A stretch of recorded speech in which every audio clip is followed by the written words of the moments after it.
Yes. That is hard. Get it. Like, really, oh my gosh.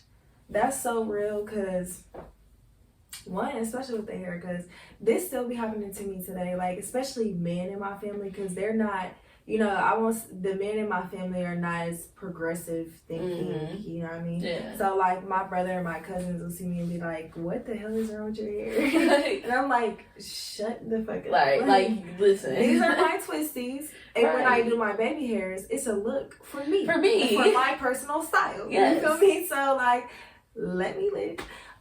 But yeah, so I feel that definitely. But it's so important for your confidence to come from you internally, to really be unmoved by outside things, because I've noticed that, and this goes back to codependency and being passive and reliant or blaming everything outside of you. As long as you're living a passive life, you're going to be bounced around by everything. You're not going to have no real stable connection. You're not grounded at all, like, because one minute it's this and 1 minute it's that, and you just really getting knocked around by energies for real.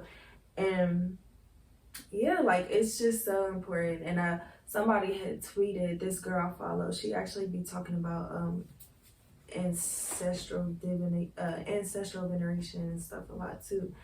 And I believe she's being initiated. I can't remember her Twitter name. It's like I'm gonna butcher it, so I'm not even gonna say it, because she has a pronunciation on her Twitter, but I don't want to get it wrong. Is her Abby like a red? Mm-hmm. And she like a white red? Yeah, I know exactly what you're talking about. Okay, so here. But she had just tweeted, like, if your confidence comes from any source outside of yourself or from any kind of superiority complex, it's false confidence and it's gonna crumble. So, like, any confidence, and that's why not comparing yourself to people and not being reliant and codependent on people outside of yourself is important, because people outside of yourself, like, they have their way of seeing things, and it's going to differ from yours at times. And so it's like, 1 minute you may feel like they got you up here, and then next minute you feel like they got you down here. And as long as you're super tied to the people, as long as you're opinions. Literally, as long as you're tied to feedback that's outside of yourself, you're not going to have any real sense of self. Like, as long as I'm basing my success and how I should feel about myself, to basing that on what other people are doing, I'm either going to feel inferior or I'm going to feel superior. Right. Neither one are necessary, to be honest. I agree. Like, I'm not saying, when I say don't feel superior, girl, I'm not saying don't be confident. Talk your shit, walk your shit, what the ever. And that's it. Do you express yourself however you feel called to express yourself. Show up in this world how you truly feel about yourself. Because, like, sometimes we may act small or play small, but we don't really feel small. Yeah. So show up in this world and express yourself however you feel called to do so. But when you get caught up in the I think I'm better than somebody, and you have to tell yourself stories and validate yourself based on putting somebody else down, inevitably there's going to be somebody that's quote unquote better than you by those same standards. And it's going to be crumbling. Yeah, so now you're in the place of feeling inferior. So it's just, you do this dance back and forth when really it's just like, I'm doing this for me, for my life, because this is how I truly feel in my heart of hearts, that I want to express myself and I want to be in this life. Now, if somebody else is better or whatever, that's relative. That's like, it's all relative, and it does not matter. So just it really doesn't. And it has nothing to do with you. That's the other thing too. Because somebody's better could be that person's like terrible. Right. Like, I could be doing so much better, or from like it's like when we talk about this all the time, when you're focused on everything else you cannot see, like what's directly in front of you, your path, you can't see where you're meant to go, because you're so focused on what I always say, like worrying about somebody else's grass being greener. You're never tending to yours, because you're so concerned about how far somebody else has gone and how well somebody else is doing. And this is I'm telling you again, we keep reiterating this, it's a everyday practice. Like, this is something, even in spirituality. Yeah, it's like comparing, like, oh, their ancestors like come to show them up a in their little more dreams, for them, or they hear some- voices and shit it's moving up, around yeah. the house. Like, that's their business. and that's them. You That's don't even know what's moving around the house. you really don't know. That's no the- shame. not Like, like, you know, you do like, not know. you and that's ooh. Gosh, And you also may not, out. if they do have a relationship with their ancestors where they hear things differently, you don't maybe know how long that took for them to build that relationship. Right. You know what I mean? So it's like, it's really better to focus on your own shit. And I'm a perfectionist. And so when it comes to like self-care and healing and spirituality, I can do that too, because I'm like, why can't I just be comfortable in my skin? Why can't I just go outside, walk out the door and take on the whole world? Right. It's like, girl, you is not gonna feel like that every day. Like, be real with yourself. And other people don't feel like that every day either. Yeah. And I noticed that, like, this can go into relationships too. Like, and I was always projecting images of perfection onto other people and putting other people on pedestals and thinking that everybody always had it more figured out than me, was more right than me when it comes to trust in my own agency and my own internal guidance. It's like, oh, so-and-so probably has more wisdom than me. Yes, so because somebody knows you better than you know you. Like just so many different things. Or like even on social media, like I am so glad that I still deal with it sometimes, but I kind of pulled back from the comparison on social media, because it's like, it's literally it all stems from a place of thinking that somebody else's shit is better. You don't know what the is in their pot. You don't know what the is going on in their life, what they're dealing with.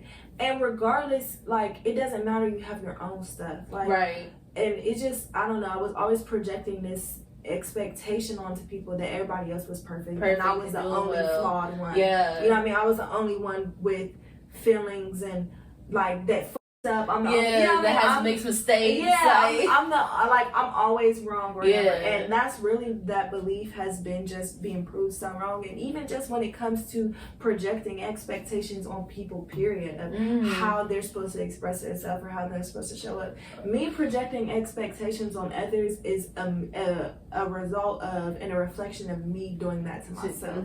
And so it's like, the minute I'm able to make more space for other parts of myself to show up and make space for understanding myself deeper, I'm able to understand others deeper too.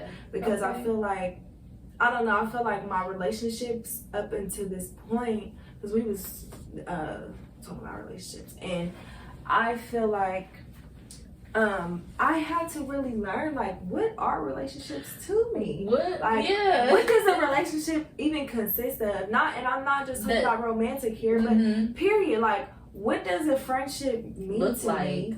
And what do I want that to feel like? What do my boundaries look like in friendship? What makes me feel loved? Y'all know love languages. I know y'all do. Yes. And it's like, what makes me feel loved? What makes that other person feel loved? And just like, what even is this? And how, like, really understanding people and not capping them or putting them into a box of like, this is how you're supposed to be and I can't relate to you any other way. And that's what I was talking about earlier too, with like having to deal with not necessarily agreeing with my family's mode of living or operating, but also having to grant them some grace, because I had so much resentment towards them. Like, I mean, so much resentment to the point where it was like, it wouldn't hurt nobody but myself. These niggas don't know. Like, I'm not doing anything, like, but hurting myself, literally.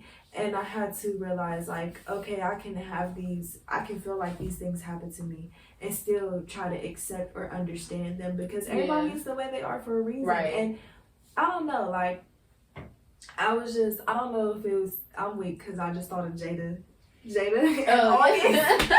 And I have a Virgo rising, so I don't know if it's the Virgo rising trying to pop out or what.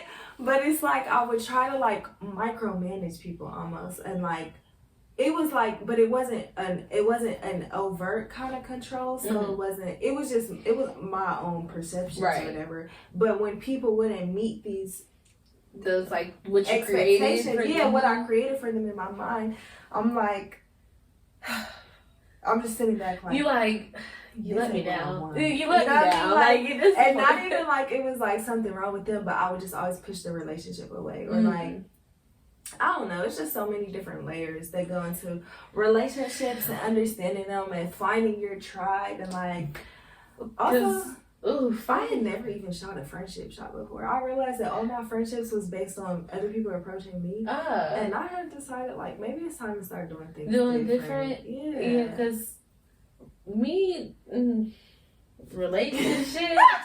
I'm weak. I've come a very long way. And like even just speaking to me and Morgan's relationship, like when we first met versus like where we are now, I feel like I can't speak for Morgan, but I definitely feel like I had to grow. I had to grow up because I think we met when we were freshmen in high school, and so around that time, I switched schools in the 6th grade. So like. But the school I went to since I was in the 1st grade. So I had the same friends, kind of for forever. Went to my middle school, and when I started making new friends, I feel like I kind of was like this grip. Like I never, and this was kind of beforehand too, because I used to do this, and I was just telling my friend this, that I struggled with being okay with my friends having other friends outside of me, and that was like. And I don't know if it was a territorial thing or if it was more so a fear of like being left out or like, you know, feeling like I wasn't they don't care about me no more, like that kind of thing. And I think like when me and Morgan met, cause we met through Yana, my god sister, and it was like a space of like, I don't know, me and Yana was so close, and I said, she trying to take my guts from me. I don't like it. And it's so crazy because, and like looking at it now, I feel like me and Morgan are so much alike. We are. I'm like, even in this conversation, I'm alone, like we really are we're here. Like when she's talking about stuff, I'm like, yes, wow, I feel that. I went through this. And like, I had to learn, you know, like, that people, and when you said projecting, like, because like you said projecting ideas onto people, for me I was projecting like what my expectations of myself onto other people, like, and I had to realize that too with me having friends who have babies or like who are dating certain people and certain things. Like I've noticed that I was kind of like being really hard on my friends for making decisions that were good for them. And I'm in my head like, don't do it. Because to me, for my life, it wouldn't make sense, you know? But for them, it made perfect sense. And it was like this disconnect. And I had to realize that like, we're not all living the same lives. And I mean, you know that, but if you don't I feel like if you don't acknowledge it, I feel like if you don't acknowledge that we're all different, it gets easy to get meshed in, because when you're hanging out with the same people all the time, you feel like we have the same interests, we have the same wants, the same things. We all moving as a collective, and then somebody like, me and my friends have been doing this a lot lately with everything that's going on. Like they may believe stuff that I don't agree with, or I may believe stuff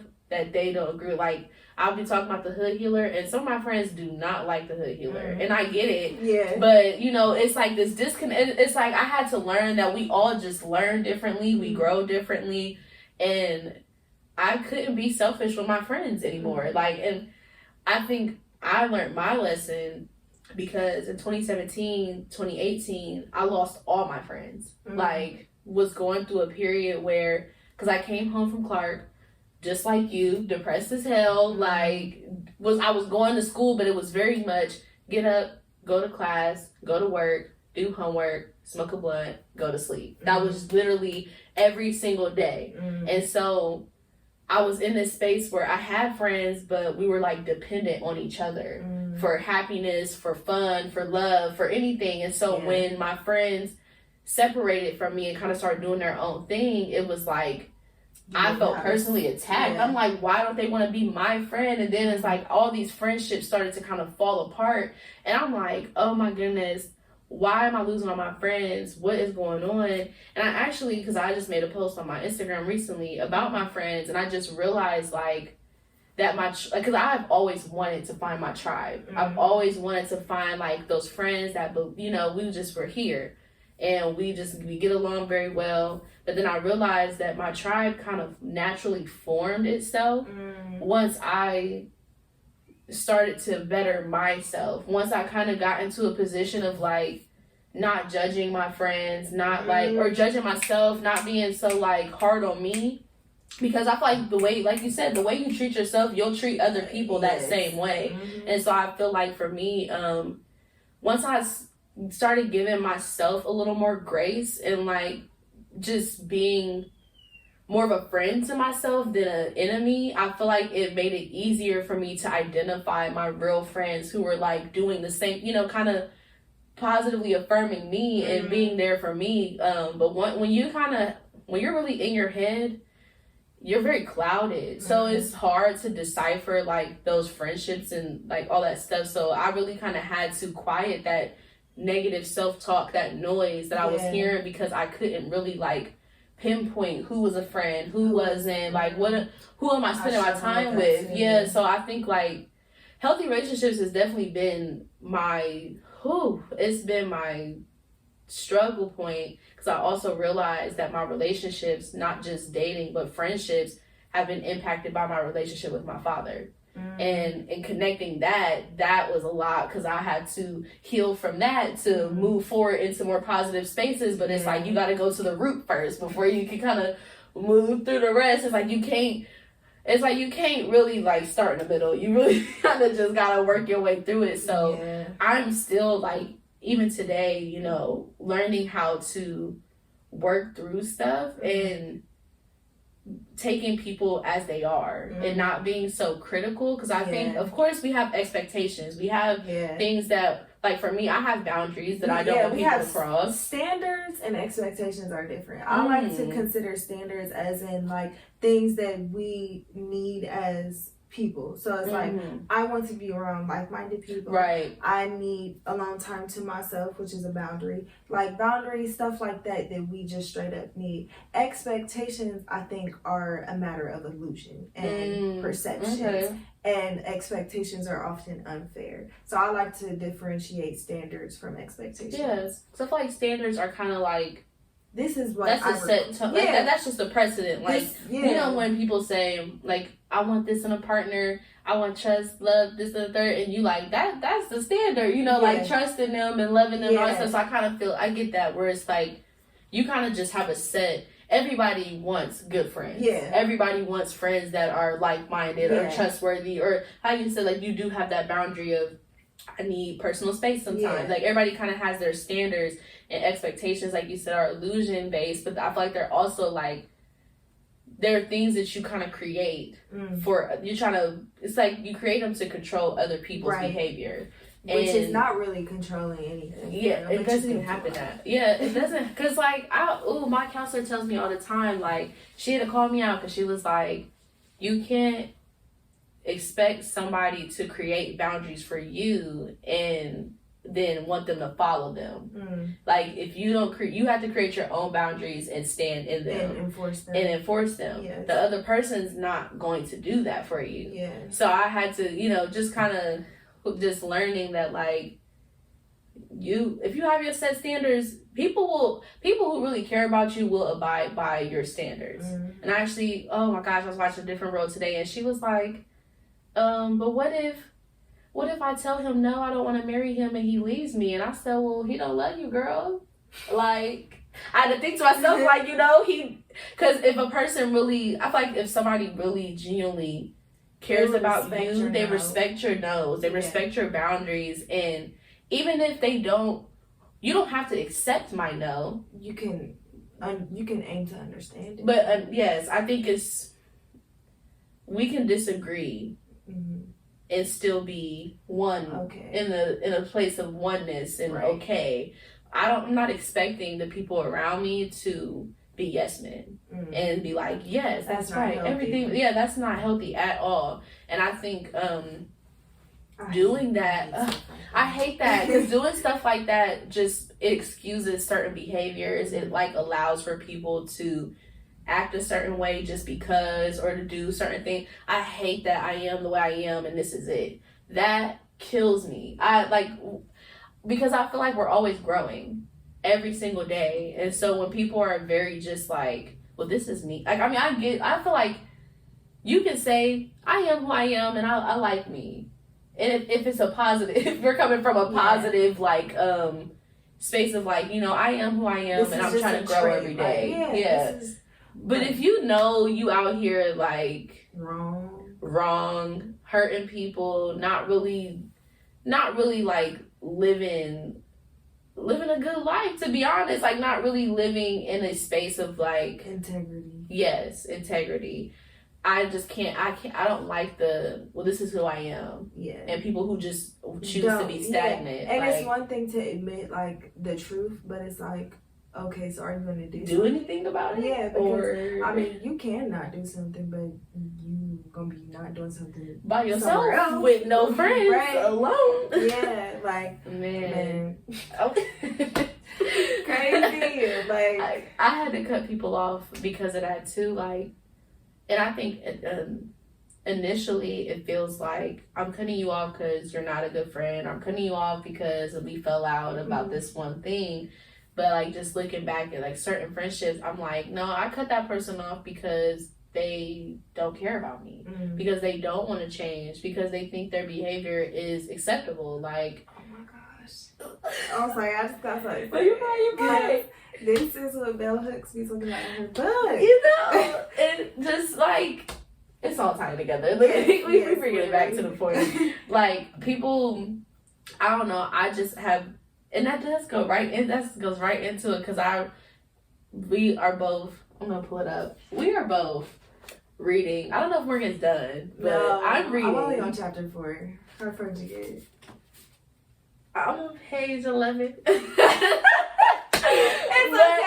It's bad because I don't usually read like the preface introduction situation. I've been doing but that I did. Lately. I read for this one, like, and it took me a minute. I know, right? It took me a minute to get to the intro, and I'm like I said, like I'm also reading multiple books at one time. I don't know how my brain has ever started working that way. I'm trying to read like 4 different books, and I'm like, bitch, you're gonna have to pick 2 and focus. It's something because for me, I told myself to read at least 10 pages a day, and if I ever read over it, then it's just like go whatever. Yeah. But I try to read at least 10 a day, and doing that I think makes it easier reading multiple books because you kind of have a set thing. But I've been reading this one book called Psychic Protection, and then this one, All About Love by Bell Hooks. So I've been kind of just bouncing, but that like I was just saying that ties into what Bell Hooks is talking about, like thinking of love as a verb versus versus a noun. Because then when you kind of say love as a thing, you think that when somebody says they love you, that they love you because they said it. You have to just take that out. Take it for what it is. Yes. But once you turn it into a verb, into an action, you start to realize that a lot of people don't love you like they say they do, or that they think they do. Because it's like we think we love somebody. Yeah. But, and it all goes back to, oh my gosh, why everything goes back to how you was conditioned and raised, all that childhood shit. But it's like maybe that's what they were shown love was. And so this is how I think love is supposed to be, how it's supposed to feel. Yeah. And so I may not realize that you don't feel loved by my actions, and that you're supposed to just believe me because I say I love you. Right. And that's no. And she talks about that.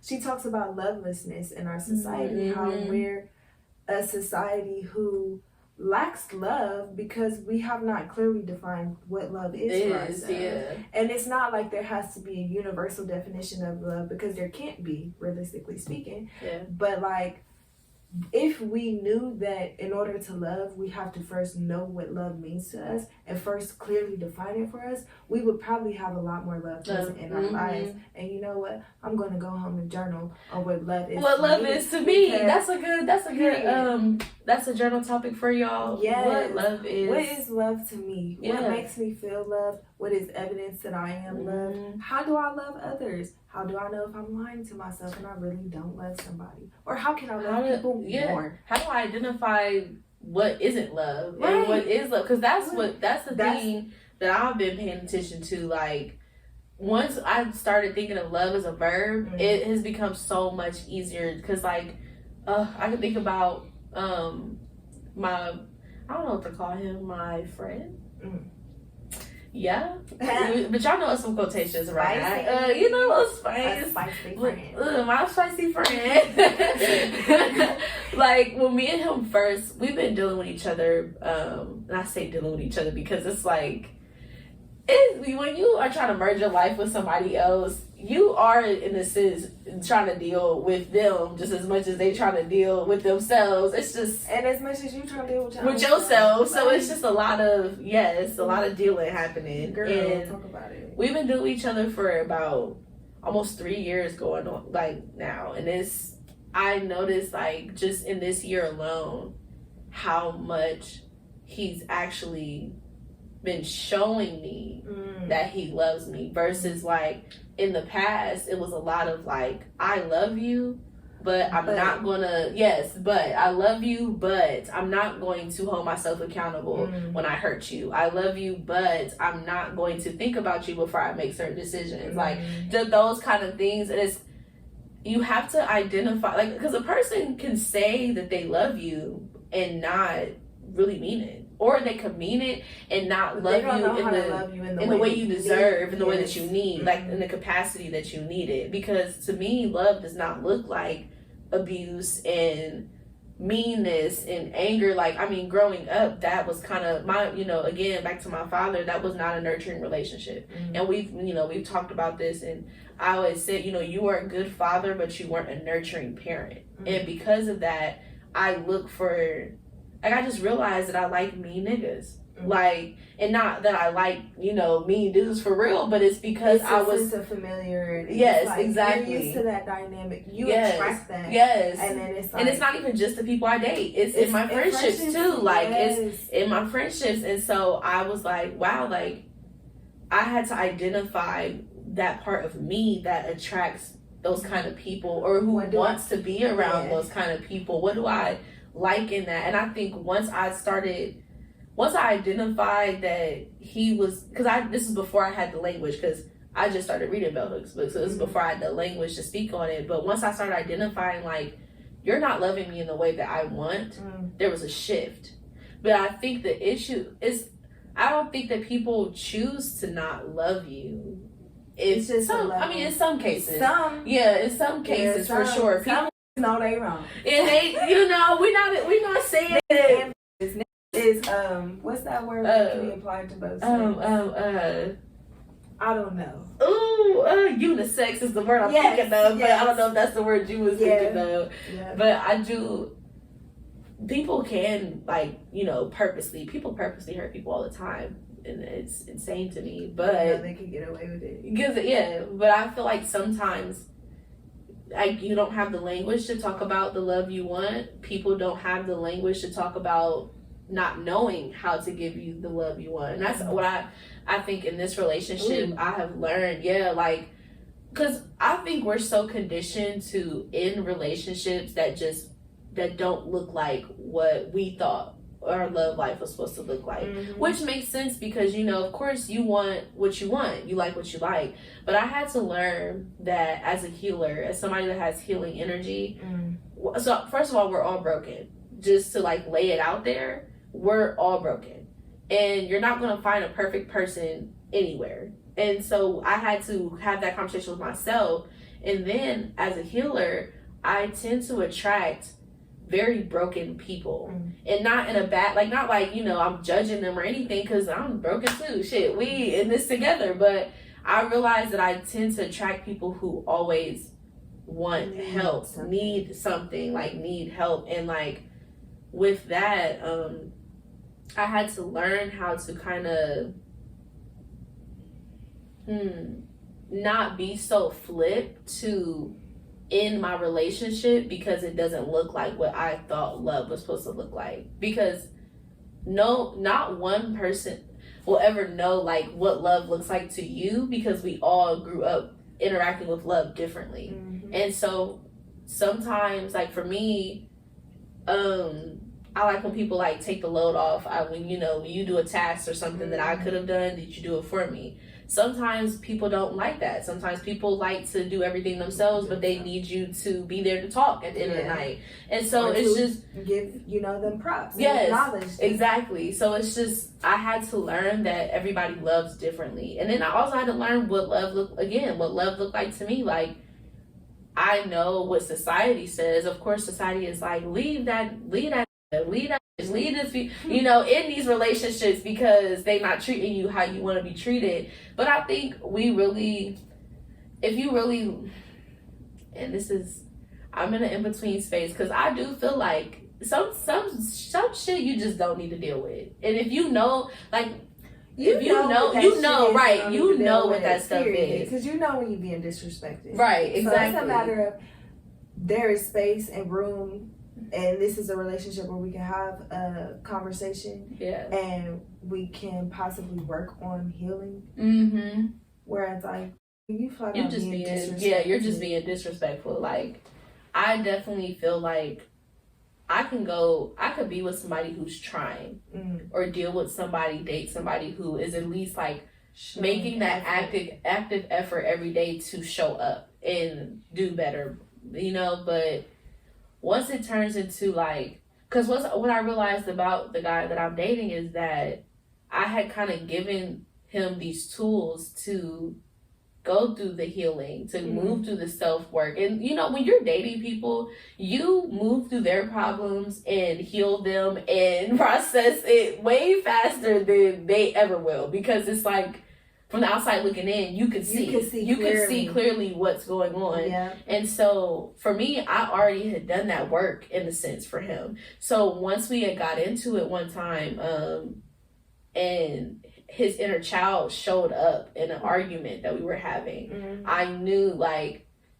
you have to do the work now at this point. There's nothing else I can say or do for you. Yeah. And then I feel like, because I relinquished that power, like, not that I have power over him, but relinquishing that weight off myself, feeling like that I'm responsible for you. I started to see where his head was really at, because it's like, if I relinquished that and he didn't do anything, then I would know, like, you have no intentions on growing. You have and you don't want to. You have no, like, that's not your thing. But because he was, active in his growth and his shifts, wanting to change, that made the conversation different. And it was like, now it's easier. Yes, I can work with this, because none of us got it figured out. Shit, we don't know. And so what healthy relationships look like to me is that both parties are holding themselves accountable for the things that they have done, the decisions that they make. You don't have to be perfect. You don't have to be, honestly, you don't have to have it all together. Like, because I've noticed, like, for me, I don't even, not that I don't want somebody that got it together. I mean, if that's what I'm gonna be blessed with, then great. Then why not? But I think I'm just in this space of, like, because of what I had to go through, it's easier to connect with people who I understand where you came from. Yeah.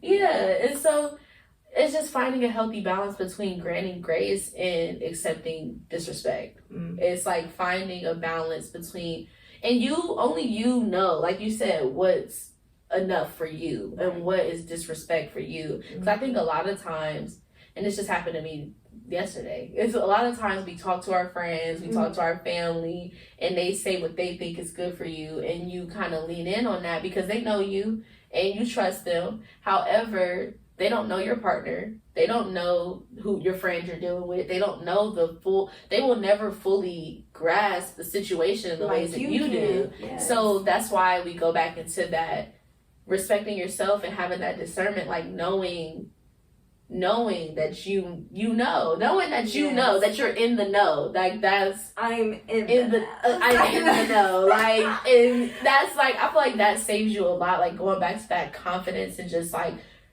I struggle with trusting myself. Like, and at this point, I don't even think it's like me. I think my inner child really struggles with trusting the adult version, my adult self, because I've been making such like, made mistakes. Like kind of questionable decisions that like my younger self is like, girl, what? Hold on. This is not in our best interest, what are you doing? What are you doing? And so I think that's where my focus is as far as like self-preservation and like loving myself, is getting my inner child to trust myself enough to move forward as an adult.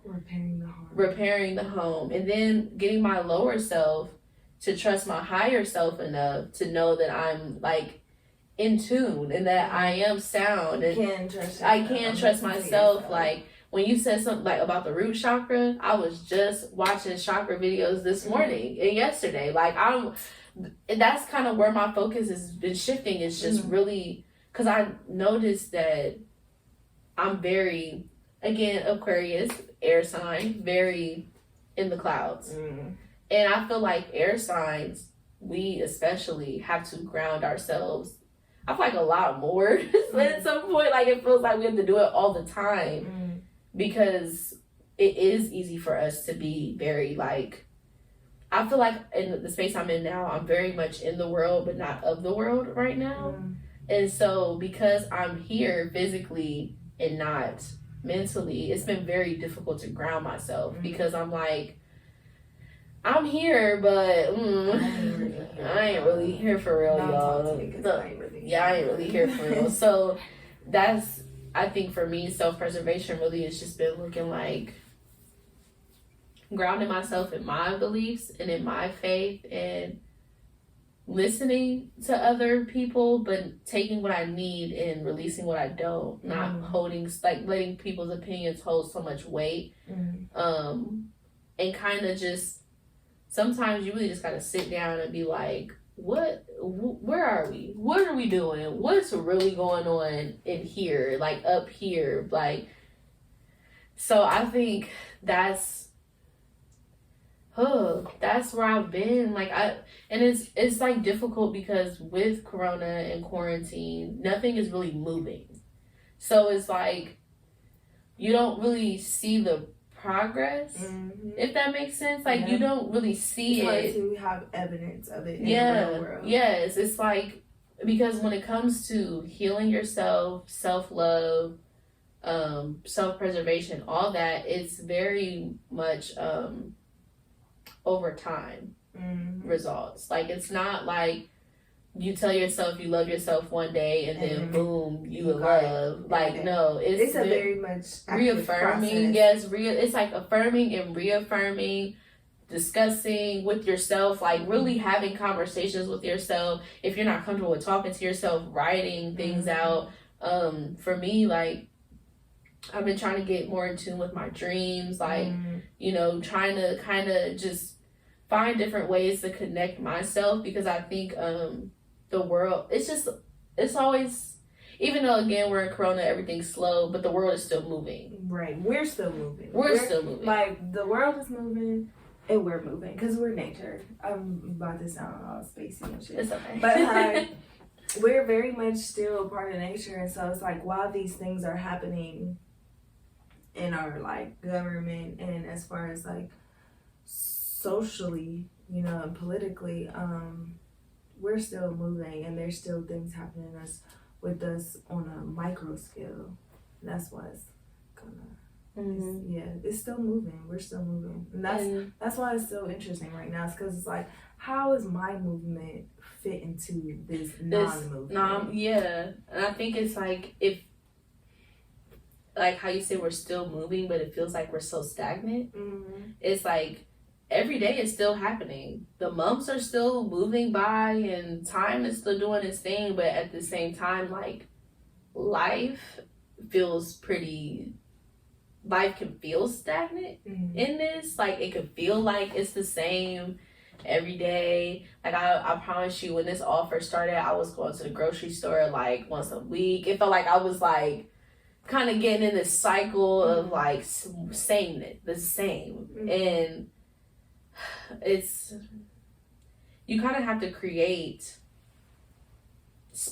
what is the word? Spontaneity. Yes. You kind of have to create it. And it feels so ingenuine in a sense. Like, it's just, everything feels so like, But in a sense, I could see why it would feel like, not real. But in a sense, that also kind of gives you back more power and agency over your life, because now it's like where you might not have been a person who created spontaneity for yourself before, you might choose to do that now. And then once, this is over, whenever it's over, you may be able to carry that thing that you learned with you. And I feel like much of what we talked about today is like a lot of us deciding for ourselves a different narrative than the one that was given to us, than the dominant mode of operation we're used to, because all of that is mostly inherited. It's mostly things that we just sponged up, and we're like, this ain't it. This ain't working. And it's like, you have choice. You get to trust yourself. You get to trust your own agency, and yeah, I don't know. I felt that because I think like we live in a society that literally was built off of this like idea of freedom and having not just freedom, not just being free, but like the freedom to express yourself, the freedom to buy property, the freedom to live, like just quote all these freedoms. And I think we're starting to realize now that all these freedoms have been illusion based. Yeah. That we haven't really been free, that everything we're free with restrictions. And I think in people realizing that, we're all starting to question like, okay, well, if this isn't real, then what else it hasn't been true or real? And I think that's why a lot of people are looking inward, returning to spirit, reconnecting with spirit, like all these things, because we're starting to realize like we've been taught all of these ideologies, all these different conditions that we've been forced to live under, and none of them are not that they're not real, but they're illusions. They're illusions. Yeah, I'm not. They're illusions. It's like they're not solid foundations. Yeah, they're not solid foundations, and because it's real, because the effects that they have on us and the barriers that they put in place are very real, right? Very felt. But also, it's not real in the sense that we can go outside and fuck it up tomorrow if we want to. We can go outside and fuck shit up tomorrow if we want to. Yeah. Also, like, we get to manage our own lives individually. Like, with this whole corona thing, I don't know. I've had strict beliefs about what kind of jobs I want to work and stuff. And so, like, I didn't find the job that was right for me until right before corona. You know what I mean? And then obviously this happened, but it was like I was in a space where I decided for myself, I'm not going to subscribe to this. And my mom looking at me like I got two heads, because she's like, what? You mean you don't want a job? Right. Bitch, if you got bills to pay, you need a job. It's like, granted, I mean, yeah, to some degree I did. But like at the same time, it's like a priority. It's like a value. Is this what I value? No. So am I going to choose to subscribe to this? No. And I think that if anything, corona is really showing us, like you said, it's not real. So it's like this government is just, I mean, it's real. You know what I mean? Like this. It's a real mess. A real mess. Okay. It's a literal sham. Like, it's not real in the sense that it has no real integrity. It has no foundation. Like you said, there's nothing here. It's not sustainable. It's not going to bear anything fruitful. Not for us, at least. So it's like we have to really. It never has. To be honest. Listen, and this is going to sound ignorant, but I'm kind of happy it happened, because it's just like pulling the band-aid. That's what I said, and I don't think it's like, this is what I've been talking about too, and I don't want to get too into the politics stuff, because that's not me. Like, I'm not really try to stay on the edge. Yeah, because that's not, I mean, not saying that it's not me where I don't care, but it's not me as in that I genuinely feel like this entire system is corrupt. So I feel like it all has to go. And that's all I'm going to say about that part. Yeah. But I get what you mean as far as like, it needed to happen because it lifted the veil and pretty much showed what our government has always looked like. Yeah. What it has always has been going on. And how I explain it is is how I kind of been understanding it, that like, of course, the government makes the mess. Mm-hmm. The president cleans it up. Mm-hmm. And, the president trustworthy, the face. Mm-hmm. But because this president is the literal mess, mm-hmm. there's nobody able to clean it up. Mm-hmm. The government can't clean it up because they are just as messy, if mm-hmm. not messier. And I think it's just right now, they're two different messes too.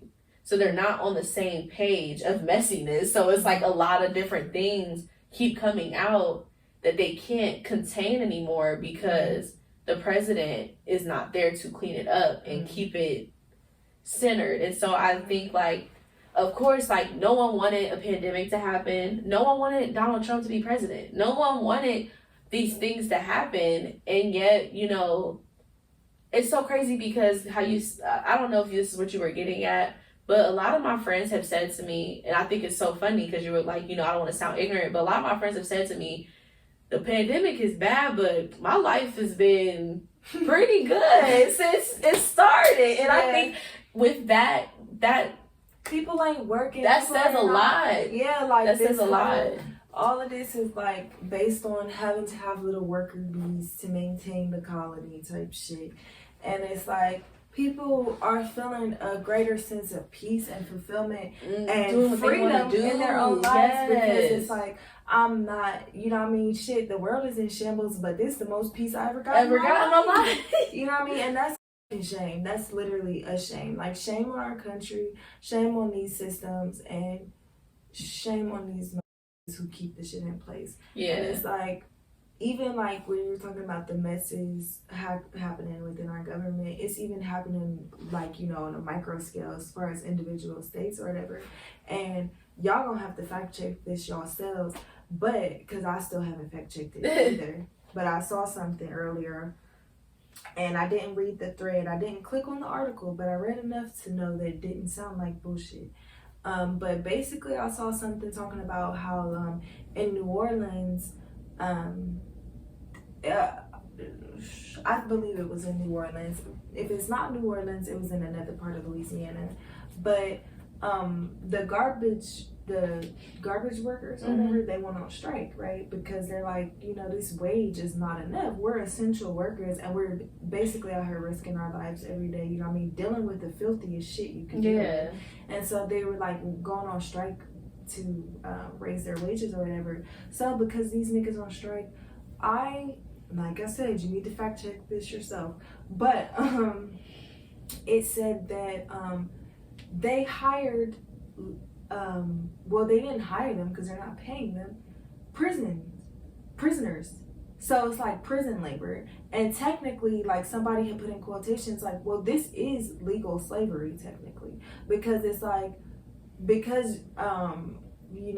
about the 13th Amendment or whatever, like the technicalities in the 13th Amendment. Yeah, so it's like, technically, I do not have to hire you for this labor. So that is still slavery in a sense. And the fact that you're having, like, I have to go fact check that shit myself. Yeah. But if I find the link, I'm going to share it on my page, y'all. Yeah.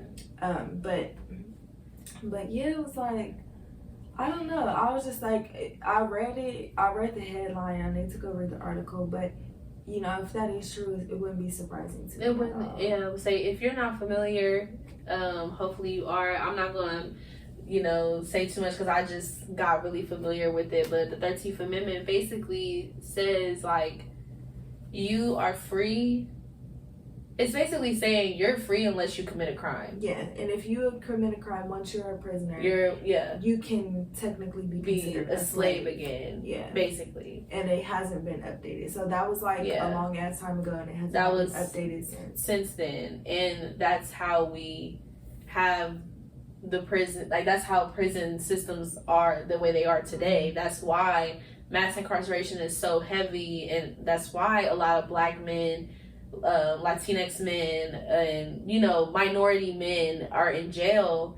And that's why, like, when they do, to me, petty crimes, minor crimes, but they end up in jail for them. Like, that's why they get harsher sentencing, because it's another way to enslave the Black body, to enslave minorities, and so prison. Like, that's where we are.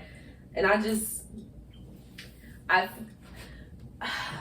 think, like, this pandemic, it really opened a lot of people's eyes to the reality of what has been going on. And I think that's the part that's the hardest for people, is that this didn't just start in 2020, y'all. This it's pretty much been like this since Christopher Columbus pulled up. Yeah. To be very honest. Since the inception of America.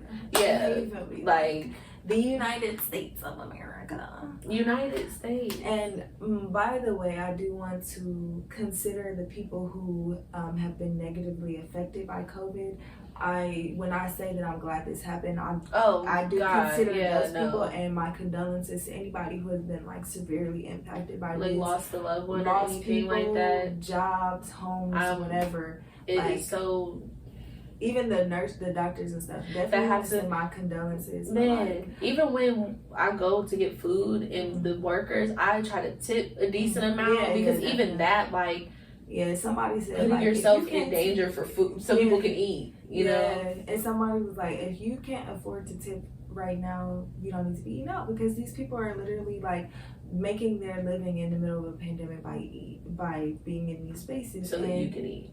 If you're gonna spend $10-$15 on one meal, then your ass can go to the grocery store and get multiple things, because you don't need to be going out to eat and none of that. And it's just, I think also this time has made us be a lot more considerate of people, and just now when I do stuff for people, I just do it and don't even think about it no more. Like, just today, this couple walked up on me and was telling me how they like got into some stuff. They were here from Tennessee, couldn't get back, didn't have no money. It didn't even matter what was going on. I gave them some money because I'm like, whether they're lying or telling the truth or whatever, that's not my business. And it is hard times, and I had it to give. There was no sense in withholding it.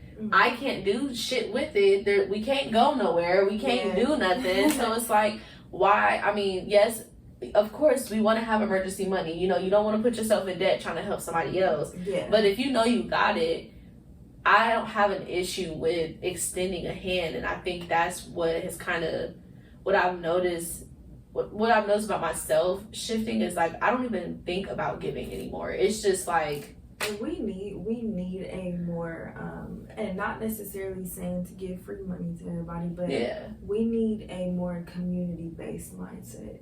I agree. I think that if you look at, and I think that let me tie it together in my head before I start talking in circles. So we need a more community-based mindset. And Bell Hooks talking about lovelessness and the lack of love in our society. She was talking about how, like, there's a certain point in the book where she talks about the twin gods of, like, money, power, and domination cannot exist next to love. Like, because the principles of this society and love are incompatible. They just don't. Like, the principles in the way that this society relates to power and money and all that stuff, the way they positioned it and love do not go together. And she talks about that, and I feel like our lack of a community-based mindset can be evidence as to why we feel a lack of love. You know what I mean? Because we may have love around us, whatever, but across the board, and I'm not saying we're all gonna live in some happy-go-lucky society, right? But, like, as far as how we generally feel as a society, a lot of people feel empty. A lot of people feel depleted. A lot of people feel like, I need more. I'm missing something. I have to keep going. Or, their sense of self-worth and esteem is gone. Or, all these high-ass divorce rates and fake, not fake marriages, but, being in a marriage for the sake of doing it. But, like, and those are just some examples, but like just the overall lack of lovelessness, I feel like can be evidence to, I mean, our, hold on y'all, I had a brain fart. But it can point back to, they both go hand in hand, our lack of community, you know what I mean? And I won't say that, I know that people are trying to create community and create spaces, so I'm not going to negate that, but like overall community is not necessarily a principle that is upheld in our society. Yeah, it's not something, it's not a pillar of this society, and that's for a reason, because where there is community, if there is strong community, you can't have shit like an oppressed group of people, or you can't, you can try to do all those things, but they're probably going to be, your efforts will be thwarted, and you're probably not going to get far, and the separation and the lack and the confusion and the desperation. That pull yourself up by your bootstraps. It's kind of like we have this thing in our society where it's like, if you didn't get it on your own, then it doesn't matter. Like, you have to get it on your own. You got to get it out the mud. You got to grind. And it's like,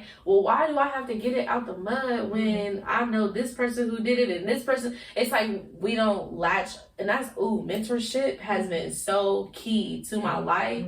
We do not... we do not latch ourselves onto people who, oh my gosh, I was saying this last year because I wanted to buy a house. I said, I'm not going to sit around and talk to my friends about buying a house because none of them have a house.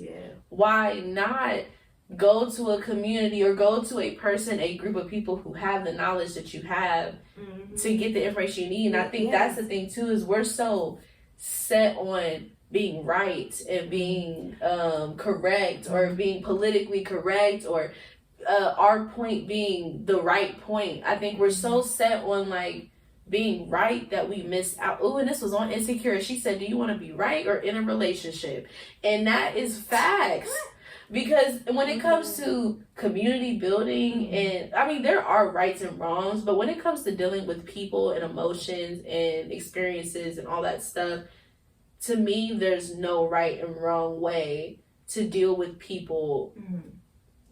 I don't think there's a right or wrong way, like a fixed way, fixed right or wrong way. Because it needs change as the people in the group change. So it's not a fixed way. If you have that principle and that value of communication and openness and respect, you're able to create solutions based respectfully. You're able to create solutions based on whatever that group of people needs.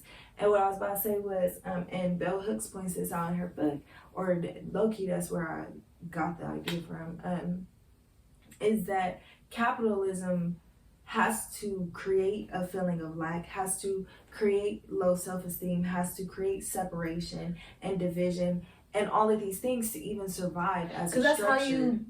That's how you buy, like, that. Because to me, when I think of capitalism, I think of money. And when you have this feeling of lack, you feel like you don't have enough of something. You need to spend money. You need to work harder. You need to be meaner. You need to be, You're not allowed to, even women in the workplace. Like, especially women in roles of power. It's like, I have to be a certain way and assert myself a certain way because they're not going to respect me if I show more feminine traits. And that's literally all it is. It's a power imbalance between masculine and feminine energies spiritually in our society, like, and maybe across the world for real. And I think that really most of the world has been affected by the top dogs here and the other but anyways, but like, we've spread our venom and I won't say they have spread their venom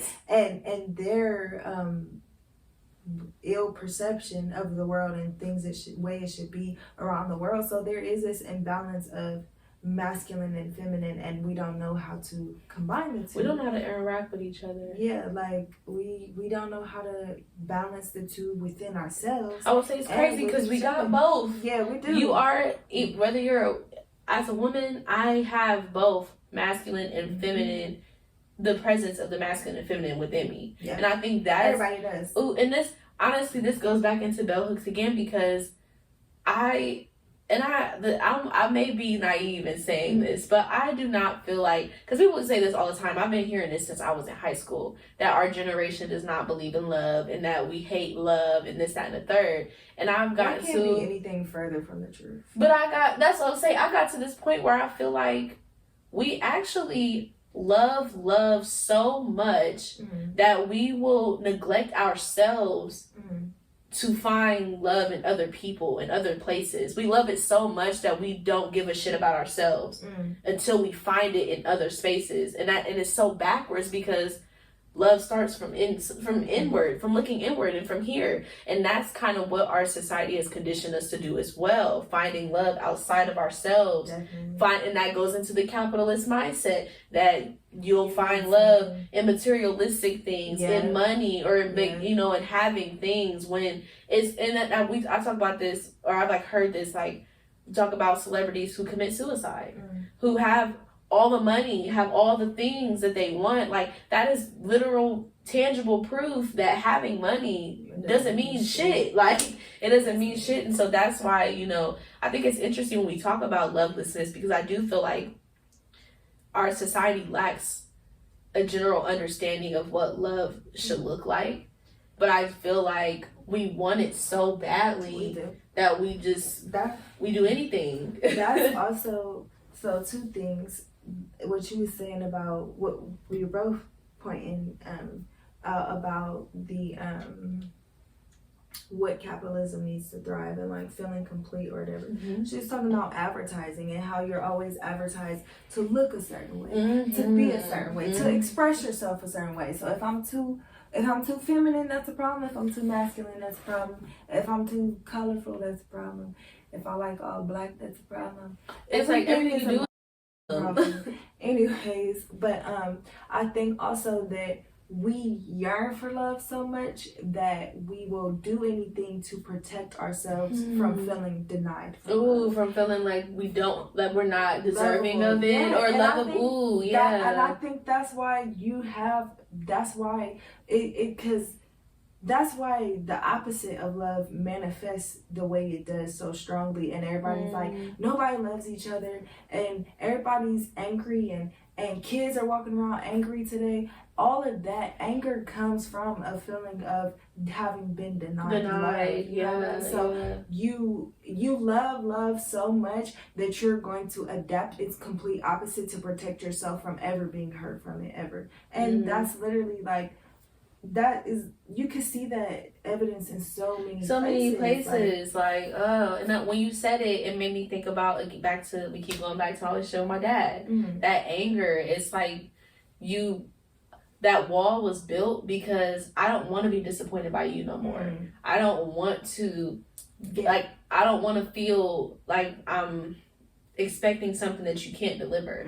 And it's like, instead of expecting you to do better, I'm just gonna be mad at you for not doing better. Like, I'm just gonna be mad at you for not trying or whatever. And it's like, you put anger there so that you don't feel the sadness that you felt because you didn't get the love you wanted. And I think, like, we put expectations on people that they never said they were going to fulfill. They never promised that they were going to fulfill. And that's why it's like, you can't expect, not that you can have standards, but you shouldn't expect anything from anybody. Honestly, I'll be prepared for it all at this point, because you never, like, and I'm really into astrology, so I do get into the signs, and I do read people based off of their astrological, like, energy, what they, because that's just how I am. But I do feel like it really gets me when a person steps outside of their sign. I'll be like, what's going on? I need to see your charts, because you are acting real Aries-like, and you a Capricorn. I don't understand, so I think, like, because you just mentioned a couple placements of mine. I know you're a Capricorn. Huh? I know you're a Capricorn. Yeah, that's my sun sign. Yeah, I'm gonna say my sun is in Aquarius, Libra moon, Cancer rising. Ooh, and I see that. And it's so funny because I have a friend who is a Cancer rising, but he's a Libra sun and Aquarius moon. That's funny. And me and my aunt's placements are like that. Like so, that? Yeah. I'm a Capricorn sun, Virgo rising, and Sagittarius moon. Okay. And, yeah, it's interesting. I don't know. I would say because Sages are. I'm still learning a little more. My niece is a Sag, and she's a true. Like I feel like a true Sag. She's very like curious, very just expansive. Sag is expansive, explorer energy. Yeah. Fire just, and I am like that, but I think that it's an inner thing, and most people don't know that's what's going on with me because my Earth kind of like ground you. Yeah, and it's like it kind of is Capricorn Earth. Mm-hmm. Oh, okay. Capricorn and Virgo. Capricorn, Virgo, and Taurus. Yeah. Okay. But so I'm Capricorn sun, Virgo rising, Sagittarius moon. My aunt is a Sagittarius rising, Virgo sun, and Capricorn moon. So we have the same place, signs, same signs, but in different places in our big three. So I think that's interesting, and I don't know what that means. We just found that out last week. With me and him, excuse me, he has a very like outgoing, loud personality. Mm-hmm. I noticed that out of all of our friends, we don't get into arguments, but me and him get the most. I feel like I get more so irritated by him than he does by me. Yeah, he's unbothered. Yeah, because I feel like that Libra is very like Libras are very balanced. Like they like balance, but I feel like they're also because they're very flirtatious. That's the word that I was thinking of. But they're very like open and they're like free spirited in a sense. I think Aquariuses can be so rigid, and so sometimes my Aquarius be jumping when we hang out. Sometimes I be so like I don't be meaning to be like irritated, but we talked about it, and I think it's funny because now we're more aware of it. And one of my other friends is actually a Libra sun and like an Aquarius rising or Aquarius moon or something like that. Like it's kind of the same situation. And I noticed me and her, she's a psych major too, and you know psych majors be trying to pick your brain and shit. Yeah, they be trying to read. And that bothers me. And so I think that was like trying to read me without my permission. Right? You don't know me. You over here trying to unsolicited. Psychoanalyze. Yeah, like I didn't ask her this. So I noticed that like whenever I kind of have people who have similar placements or like the same signs kind of working, it's just. Like the dude I mess with, he's an Aries but has an Aquarius moon. He acts just like my mom and just like my dad at the same time. It's very like, oh my gosh, where did you come from? Like, so I just, when it gets into the astrology situation, it's just, I'll be reading people, okay? I try not to get too into people's charts because I don't want to be like nosy. But I've tried to look up his chart multiple times. Yeah, I gotta keep. Yeah, I be trying to keep that birth time on lockdown. Not on lockdown though, because you don't need to know that. You don't need to know all that about me. Yeah, but we kind of went off. But I don't know where we even left. Yeah, what time is it? It's been 3 hours. I started recording before we started talking, but it is 10 o'clock. God damn. It's 10:01. I'm weak. This about to be part of the thing. It's okay though. I'm gonna edit it. It's We've okay. Been talking, y'all. We've been talking. But just to like wrap it up, I guess what advice would you give to a person who we're gonna go with a spiritual space and a more so self-preservation space. So like what advice would you give to somebody who is wanting to start a spiritual journey but not sure where to find their footing in it? It's a good question. And it's actually a question that I get kind of often.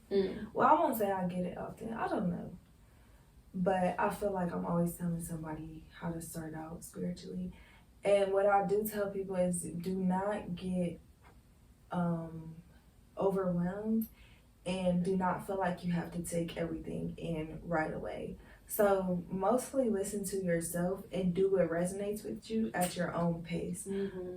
Spirituality is very much a relationship to unseen things and forces that move about in this world that are part of you, that are part of this life.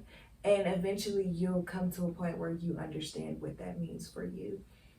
So I tell most people to, find maybe a couple spiritual people that you resonate with on Twitter. And, people you really in your heart of hearts, like, truly resonate with. And not only that, because it's not always about looking at somebody else, but that can be a start, because I feel like I followed a lot of spiritual people, and which led me to different tools and resources and things that helped me figure out where I wanted it to be. So it's very much something that evolved over time.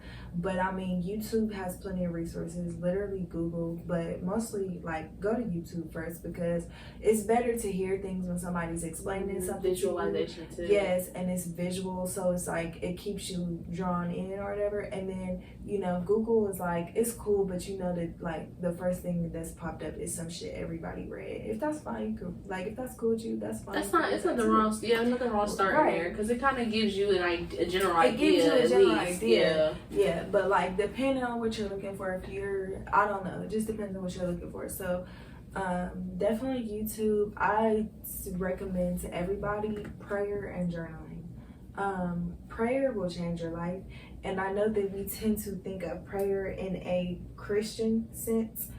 We tie prayer so much to religion, when prayer is simply me speaking out loud and acknowledging there's a higher force above me. Oh, yes. And it is simply me stating how you would pray for something. I'm going to do the same exact thing, except for in regards to my spiritual journey.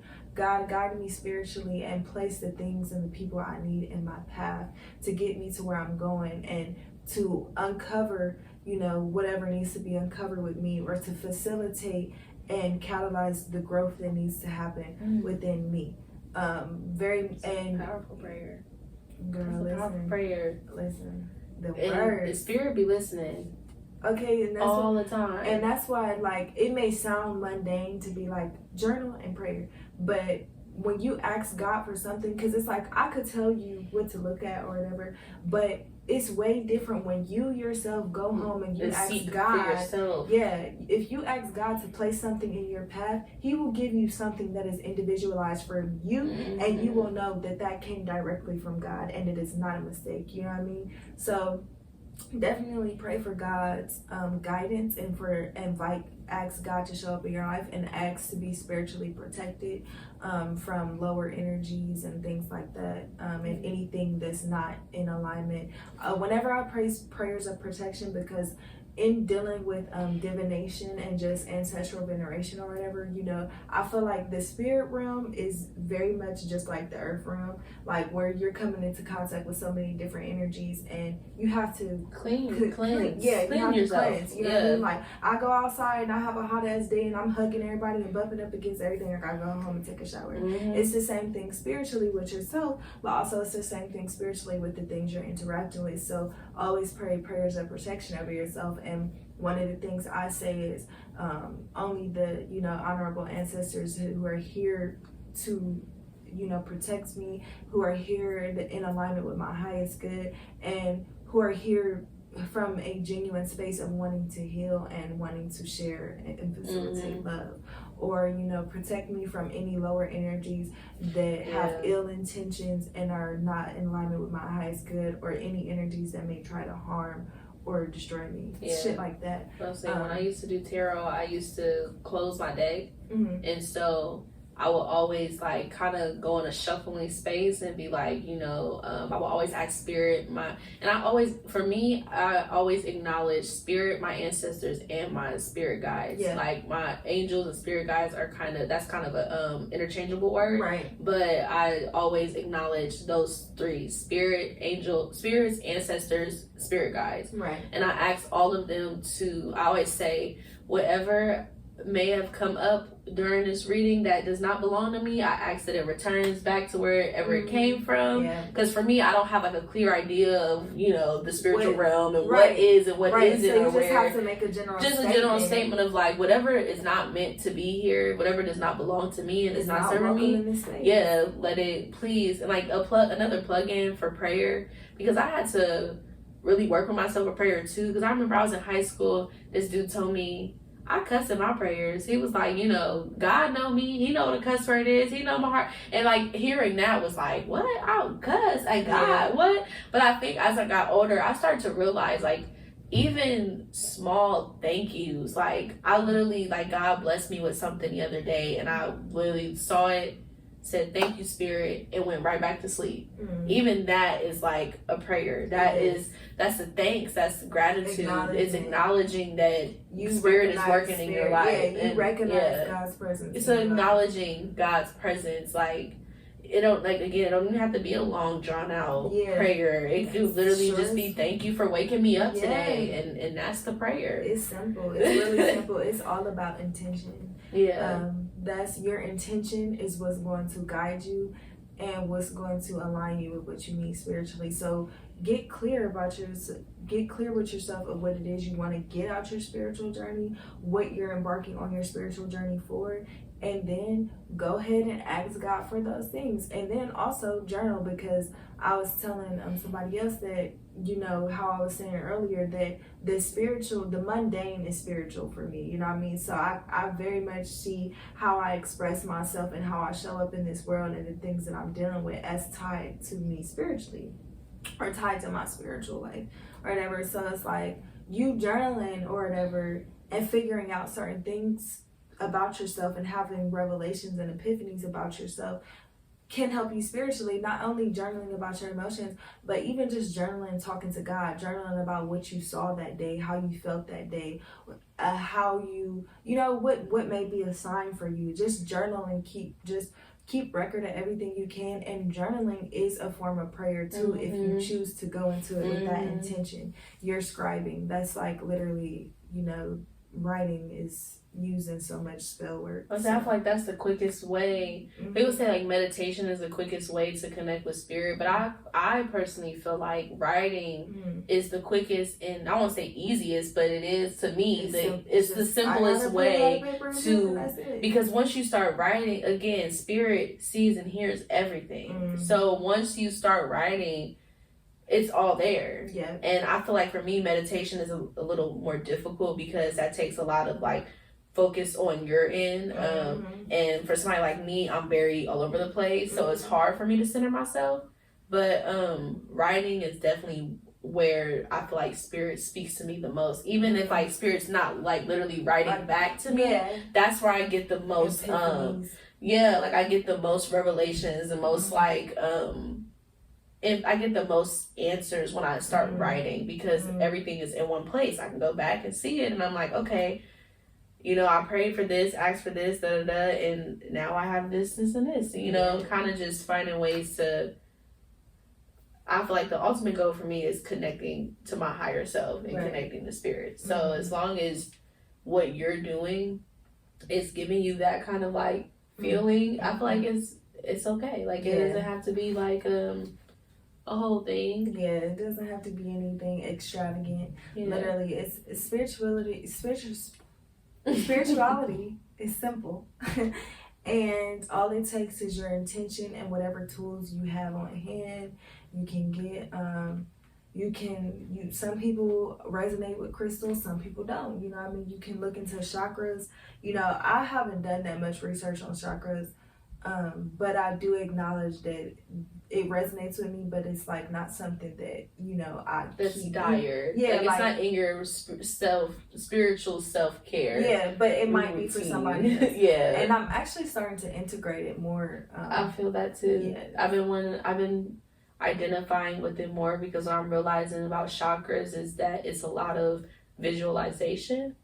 And I'm a visual person, and that kind of works for me. Like today I did a chakra balancing of all 7 of them, and I could literally like see the colors in my body kind of situation. And so it's like, for me, that's a lot easier, like having that visualization. I feel like when you kind of shift to chakra balancing, it gives you more of a soul focus. Like I feel like it kind of gives you, it's not a project, but it kind of gives you something to anchor your healing in. Be like, okay, well, I don't trust my decisions. I know that my third eye chakra is off balance. Yeah, it gives you kind of a pinpoint. Literally, and that's why. So I don't do much chakra work, but I did like a chakra journal PDF, and I send like this PDF to everybody who ever asks me about spirituality, because it may not be something that you keep with you forever, but it's a good thing to at least acknowledge in starting out. And if you want to keep that with you, cool. If not, that's cool too. Yeah. But the whole point is like, do what works for you. Go to some metaphysical shops. You can ask them questions there.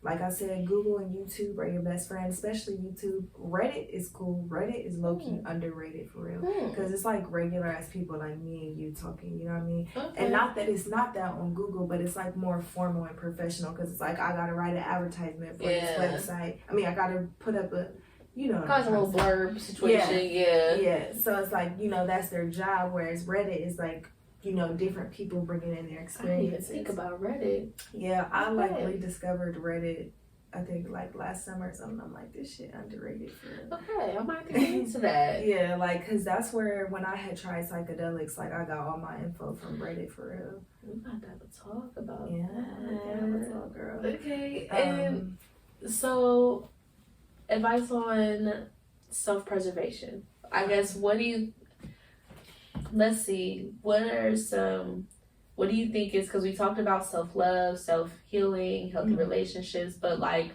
what maybe 3 things that you feel like are key to preserving yourself, and I guess advice for people who are struggling to love themselves, like, and protect their energy.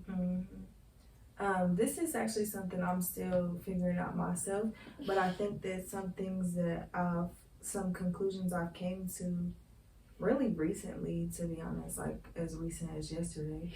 Literally, that's how it be. Yeah, like for real this morning. Knowing who you are.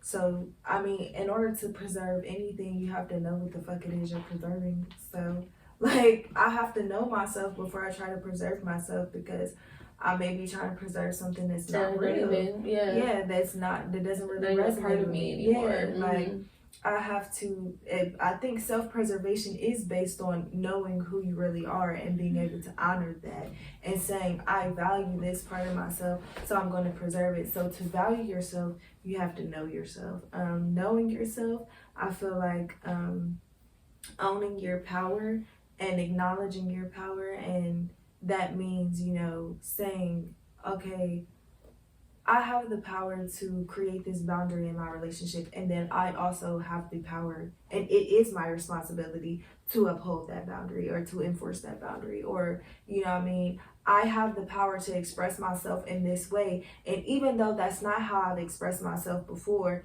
even though, you know, that's not how people know me, that's not maybe how people are perceive me. Perceive me. That's not how people have related to me before. That's how I feel. So I have the power to do what I want to, even if it is uncomfortable, even if it is new or challenging or whatever. If it's me, I have the power. So it's literally just knowing that you have the power and you call the shots and you using that.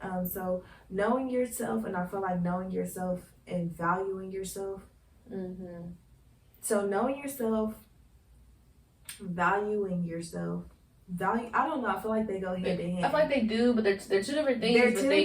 But like to know yourself, like to really acknowledge who you are, you have to value it. And to value who you are, you have to acknowledge who you are. It's like they go hand in hand. You know, so that's that power, owning your power, and then I forgot the last one I was going to say.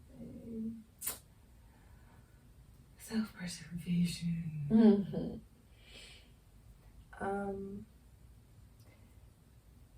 Honoring your needs, I guess. I don't know. I can't think of nothing else. No, it's okay. So honoring your needs is like self-care. Honoring your needs is saying no when you need to. Honoring your needs is part of exercising your power, but I'm gonna put it separate. Because it is a part of expressing and honoring your power, but it's also like, because sometimes I get why you're separating it, because I feel like sometimes like your needs, I feel like needs, they have to be separate. They have to be separate because I'm gonna honor my power and myself, but sometimes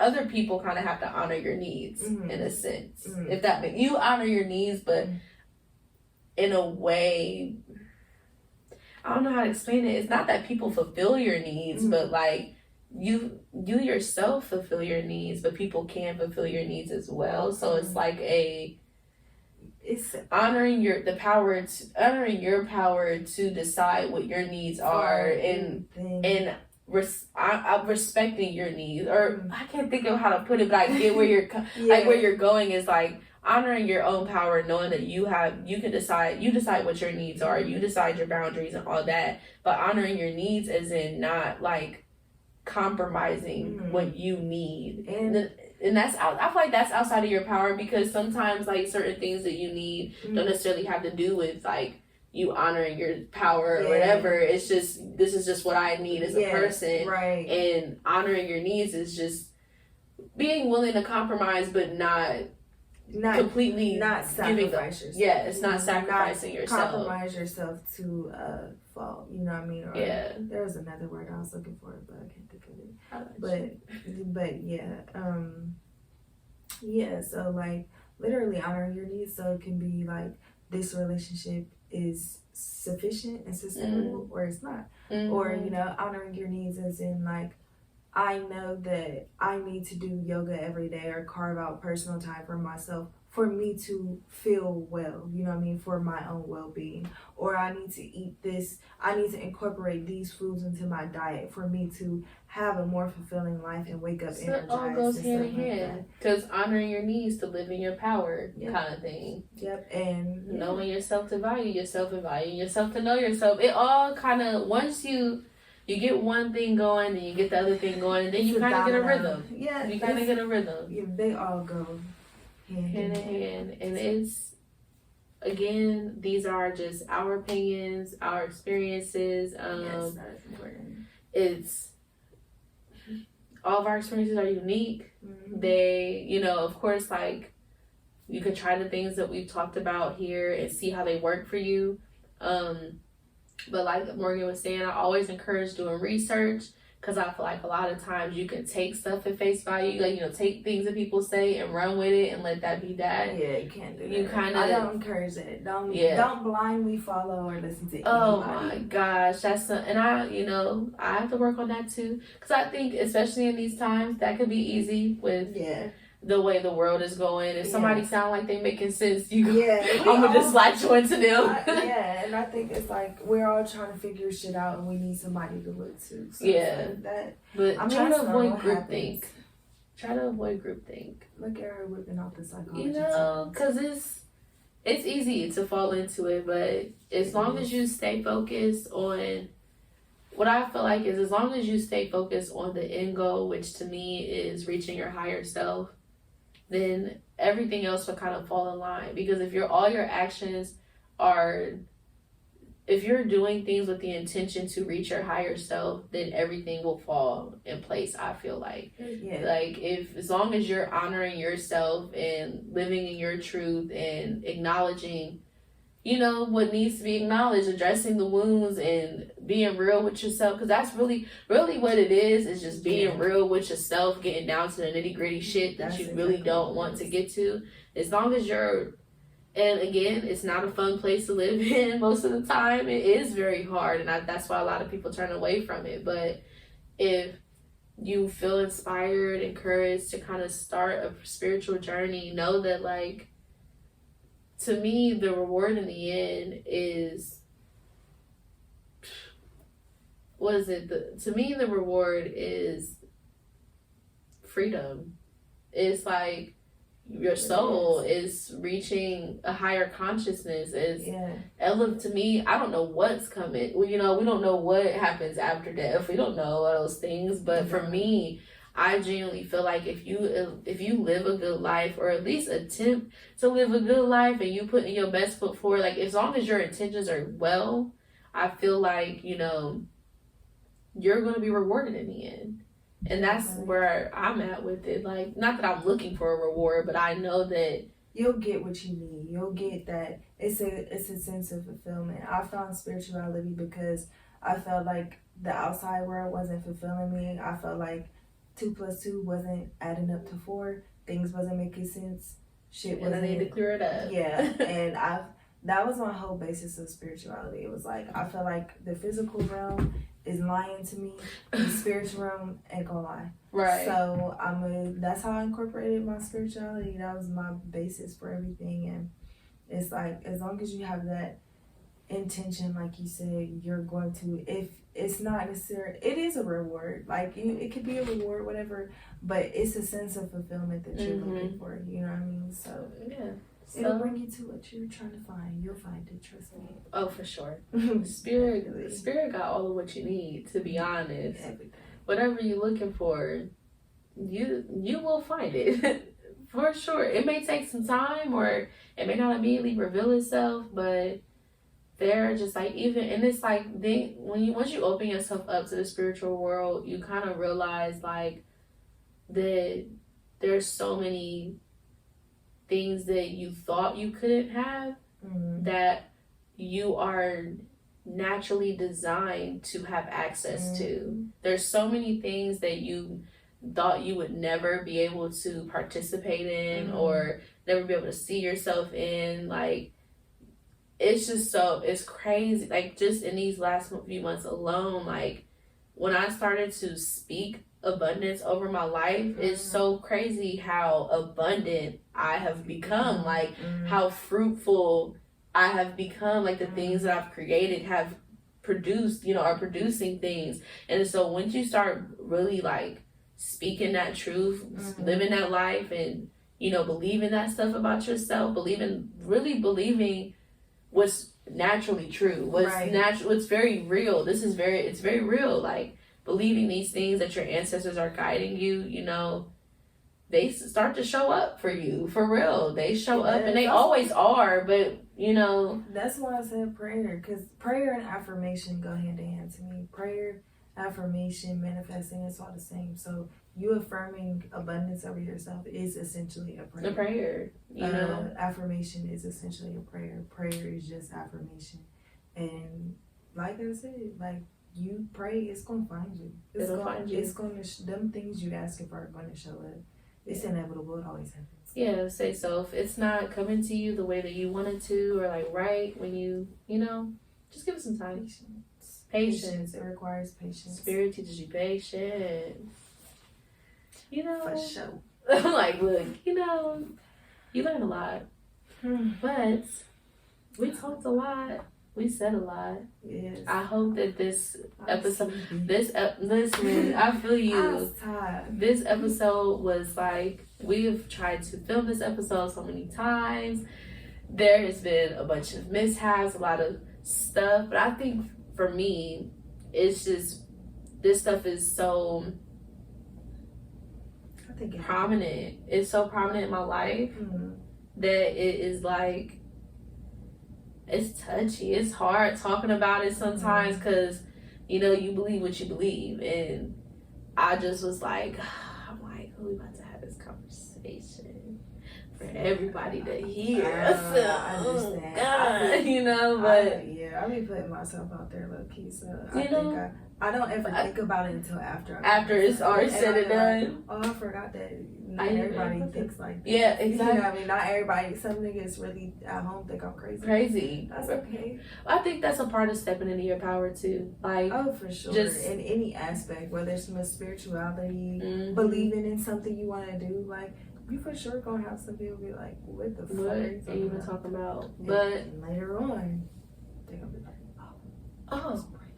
Staying in your power. That's, I think, the overall like message from this is just, believe in yourself and stand in your power. You can't nobody tell you about you. Like, yourself, and if you have a connection with spirit or are attempting to connect with spirit, don't let other people block you from doing that. Like, everybody isn't going to have that aha moment, that awakening moment that you may be experiencing or may have experienced. And it is a lot. But I think that, as you said, it's a privilege. It's like, to me, I'm honored, like, to, like, Morgan did a reading for me, and she said that I was, what did she say? I was guided and she was like, you are spiritually guided and protected. And that was like, that was like a relief off of me, because of the anxiety that comes with the physical realm. The world we live in is so freaking crazy. Like, and knowing that my ancestors are walking with me, guiding me every day, like, that is, you know, it's not, to me, it's not a safety net. That's just, I'm protected. I am God's child. Like, and we gonna be good regardless. Like, so if that's what you're identifying with, if this is where you're at, I would say run with it, for real. I mean, maybe not run, maybe walk, because for real, because I think I started running and and now I'm walking. So pace yourself. You gonna find yourself walking at some point. Yeah, and that's okay. just how spirit is. Spirit humbles you. Oh, for sure. But it's okay, and you know, it'll work itself out. It'll all work out. I don't even know. You got if little I said vocals. that right. It's okay. It was this song I thought of. Okay. I don't know. But I want to thank y'all for tuning into this podcast, tuning into this YouTube video, however you are receiving this information. Just thank you, y'all. I just, every time I record an episode, I feel really like we just getting there. So I thank y'all, you know, for supporting and following and keeping up. So yes, thank you. And thank you. Thank you for being here. I'm so